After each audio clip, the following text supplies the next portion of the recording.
Does that play?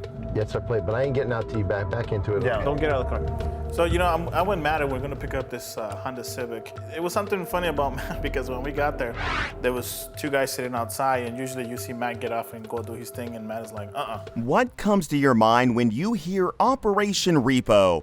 Is it dramatic confrontations or the wild repossession scenes? No doubt the show became a hit after it debuted, but its sudden end after a few seasons left the fans wondering what really happened. After it wrapped up, many thought the decision was due to internal controversies, while others concluded the show had run out of steam. Join us as we uncover the reasons why Operation Repo ended. We can't talk about the reasons why a show ended without knowing how it started, right? Operation Repo first debuted in 2008, and it took viewers into the high-stakes world of vehicle repossession. Basically, the show revolves around a team of agents tasked with reclaiming cars from owners who have defaulted on payment. Just so you know, they don't just reclaim cars, they reclaim trucks, motorcycles, yachts, and even airplanes if the need arises. Since its debut, the show has featured thrilling scenes and, as you would guess, fights which added a twist that glued viewers to their screens. Without sweating it, the show became fans' favorite and quickly built a large loyal fan base due to the different personalities of the cast. Cast members like Sonia Pizarro with her daring attitude alongside her brother, Lou Pizarro, the fierce but fair team leader, made the show a must-watch for lovers of action-packed movies. While the team fights with themselves, the face-off with angry car owners who have defaulted on payment is what the audiences love. The suspense of not knowing whether the confrontation would lead to a peaceful dialogue or the usual all-out brawl. But not so many remember that Operation Repo originally debuted as a Spanish-language series known as Operation Repo on Telemundo, which helped it build a dedicated fan base. And it was this success the show built on to further help it gain more followers before eventually shifting to English. Changing the medium of communication helped the show carve a unique niche for itself in an era when reality TV shows were booming, and that's exactly what set it apart from others and how it rose beyond the reach of competitors. But everything that has a beginning has an end. While the show was riding on its fame, capturing the hearts of viewers around the world, increasing its fan base, and also becoming one of True TV's most popular series, the producers suddenly slammed the brakes, putting an end to the show in 2014 after 11 seasons. Did you just ask why?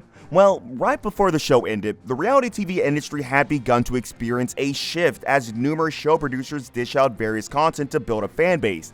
Initially, Operation Repo, being one of a kind, enjoyed a free ride. It gained fans without hassle, coupled with its thrill of watching the confrontations between the agents and car owners. However, with the shift in the industry, audiences started seeking more than that from the show. Being fed the same content over and over might get tiring, and this was exactly what the fans demanded for. Real stories with unfiltered moments, not some overly dramatized scenes. This new development posed a challenge for Operation Repo as the major factor that drew fans in became a subject of criticism. In an age where reality TV was moved towards real content, the repeated storylines on the show became less appealing. Also during that time, streaming platforms began to gain more grounds than cable networks, and this changed audiences' preferences drastically. With the emergence of streaming platforms, viewers now have access to a wide variety of content to choose from, including the ones with a different niche and storytelling ability.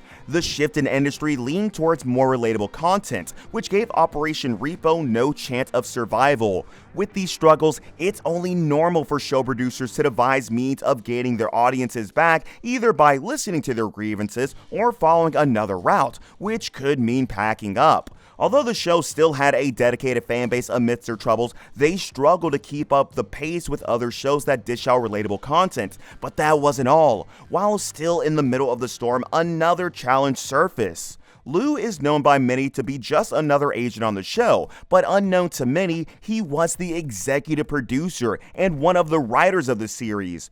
Although he acts as a regular cast member, he was more than that. He was the heart of the show and a leader of the Repo team, whose ability to control dialogue with defaulted car owners melt the hearts of viewers. However, he suffered a televised heart attack back in 2011, which prompted him to retire from the show in 2013, right before the season's finale. While his retirement made perfect sense due to his health reasons, it came at the time Operation Repo was struggling to regain the hearts of their loyal fan base. Lou, who's been part of the show since it began airing, was crucial in helping it gain ground. As the familiar face that the fans relied on, his retirement left fans with unhappy faces and left his team without its key leader. His departure made the already struggling show lose another faction of its fans. Lou's presence held the team together for years, but with his absence, the other agents' efforts weren't just enough. Basically, Lou's retirement amplified the issues Operation Repo was facing, and it evidently contributed to its abrupt end. But right before that, the show faced some serious backlash that also prompted the show producers to put an end to the show.